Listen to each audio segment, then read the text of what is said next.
সংসদ নির্বাচনের দিন গণভোট অনুষ্ঠানের ঘোষণা দেয়ায় বিএনপির ভারপ্রাপ্ত চেয়ারম্যান তারেক রহমান প্রধান উপদেষ্টাকে ধন্যবাদ জানিয়েছেন। তবে ঐকমত্য কমিশনে বিএনপির প্রতিনিধিত্বকারী সালাউদ্দিন আহমেদ মনে করেন প্রধান উপদেষ্টা নিজেরই সই করা জুলাই সনদ লঙ্ঘন করেছেন। তিনি জানান, সংবিধান সংস্কার পরিষদ গঠনের বিষয়ে কোনো আলোচনা জাতীয় ঐকমত্য কমিশনের এজেন্ডায় ছিল না। গণভোটও ফেব্রুয়ারির প্রথমার্ধে একই দিনে অনুষ্ঠিত হবে।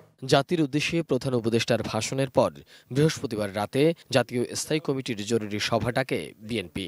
পরে দলের মহাসচিব মির্জা ফখরুল ইসলাম আলমগীর জানান, একই দিনে সংসদ নির্বাচন এবং গণভোট অনুষ্ঠানের ঘোষণা দেয় প্রধান উপদেষ্টাকে ধন্যবাদ জানিয়েছেন দলের ভারপ্রাপ্ত চেয়ারম্যান তারেক রহমান। সংসদ নির্বাচনের দিন গণভোট অনুষ্ঠানের ঘোষণা দেয় বিএনপির ভারপ্রাপ্ত চেয়ারম্যান জনাব তারেক রহমানের সভাপতিত্বে অনুষ্ঠিত বাংলাদেশ জাতীয়তাবাদী দল বিএনপির জাতীয় স্থায়ী কমিটির সভায় তাকে ধন্যবাদ জানানো হয়। যথাশীঘ্র জাতীয় সংসদ নির্বাচনের আয়োজন করার জন্য সরকার ও নির্বাচন কমিশনের প্রতি আহ্বান জানানো হয়।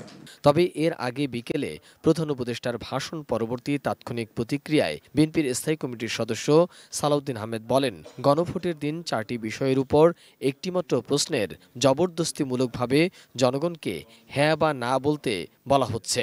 গণভোটের বিষয়টি অবশ্যই বিতর্কিত বলেও মন্তব্য করেন তিনি। এখানে মাননীয় প্রধান উপদেষ্টা যে সমস্ত প্রস্তাবনা দিয়েছেন তার ভাষণে, মুদ্রা কথায় বলতে গেলে তিনি জুলাই জাতীয় সনদের স্বাক্ষরিত সনদের লঙ্ঘন করেছেন। কারণ সেই সনদের স্বাক্ষরকারী তিনি একজন, স্বাক্ষরিত জুলাই সনদকে মূল দলিল হিসাবে ধরে নিয়েছেন, অথচ সেই মূল দলিল থেকে তিনি বহু দূরে সরে গিয়েছেন। সব মশার বিরুদ্ধে সুরক্ষা দিতে এলো বসুন্ধরা এক্সট্রিম অ্যারোসল, মশার বিরুদ্ধে এক্সট্রিম সুরক্ষা। সালাউদ্দিন আহমেদ বলেন, সংবিধান বাস্তবায়ন আদেশ গেজেটের সঙ্গে স্বাক্ষরিত জুলাই জাতীয় সনদের বহু ক্ষেত্রে গরমিল এবং নতুন প্রস্তাব আছে। ঐক্যমত্য হয়েছিল এমন অনেক বিষয়ও পুরোপুরি নেই। জুলাই জাতীয় সনদ এবং আজকের যে বাস্তবায়ন আদেশ গেজেট হয়েছে সেটা অনেক তফাৎ।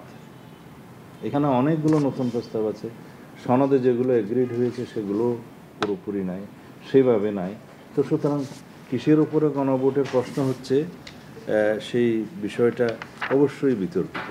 তিনি জানান, জাতীয় সংসদের উচ্চকক্ষে পিআর জাতীয় ঐক্যমত কমিশনে নোট অব ডিসেন্টের মাধ্যমে মীমাংসিত। এটি নতুন করে আরোপ করার সুযোগ নেই। স্বাক্ষরিত জুলাই জাতীয় সনদের বাইরে কোনো বিষয় আরোপ করা হলে বিএনপি মেনে নেবে না বলেও জানান তিনি। এই আদেশের মর্যাদা কি হবে? মোহাম্মদ সোহাগ বিশ্বাস, এটিএন নিউজ, ঢাকা।